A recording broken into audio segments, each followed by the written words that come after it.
Alright, the next spinner I'm going to take a look at is this one by FEGVE. I think that's how you say it. Very unique design. It's a little bit of they got a little bit of geometry going on in the design. I think it's pretty attractive. Seems to be just a plain bi spinner. Nothing terribly unique about it other than the pretty creative patterning on it. So that's going to be the one that comes next. I'm going to test that one out and see how it works, and we'll get back to you on that.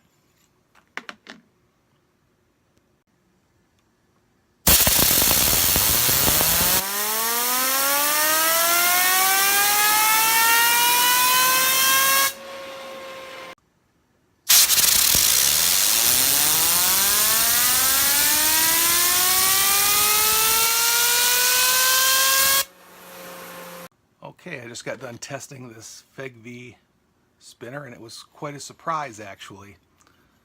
It's a pretty attractive spinner.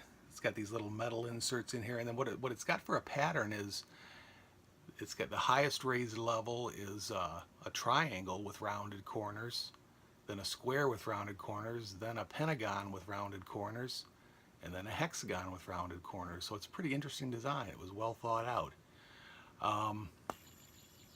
This thing has a R188 bearing, unlike the other FEGVE spinners I've done, and it's a hybrid ceramic bearing.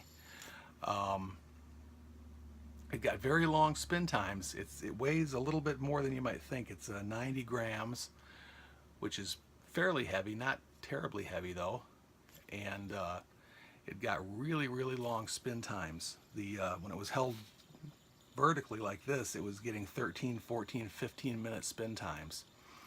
So very long. Held horizontally, it was getting 10-minute spin times. So the one problem it had was it varied a bit, and with my scoring system, varying in the spin time cuts down your score quite a bit.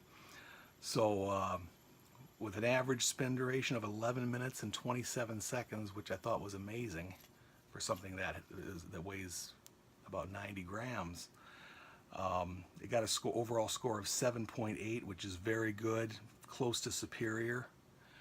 Although the only reason it got that low a score was because it got much longer scores vertically than horizontally. If they'd all been around the same score, it would have gotten a much higher score.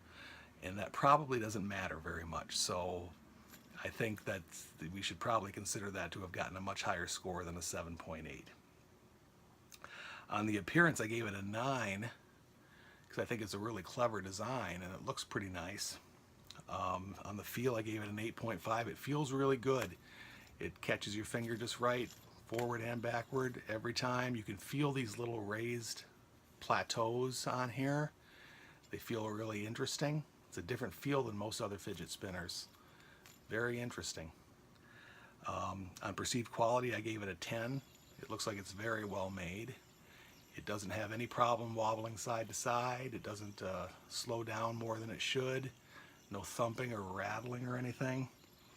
Best thing about this, I got this on eBay for $50.50, which for a FEGVE was pretty good. But I looked on the website on eBay again. My old link is broken. It's not working anymore. But I found a link which I'm going to try to share with you where you can pick this up for about $42.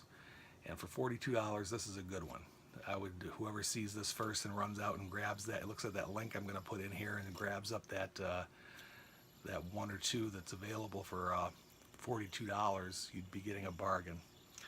So this one works out really good, just like all the other ones from this company. The other thing that was cool about it is the button is pretty small, and it's deeply indented, so your fingers catch really well on the rim. There's no problem with it sliding off your fingers or anything. So this one I'm going to highly recommend, and I'll put a link in there, and hopefully you'll be able to pick one up. All right, we'll see you later.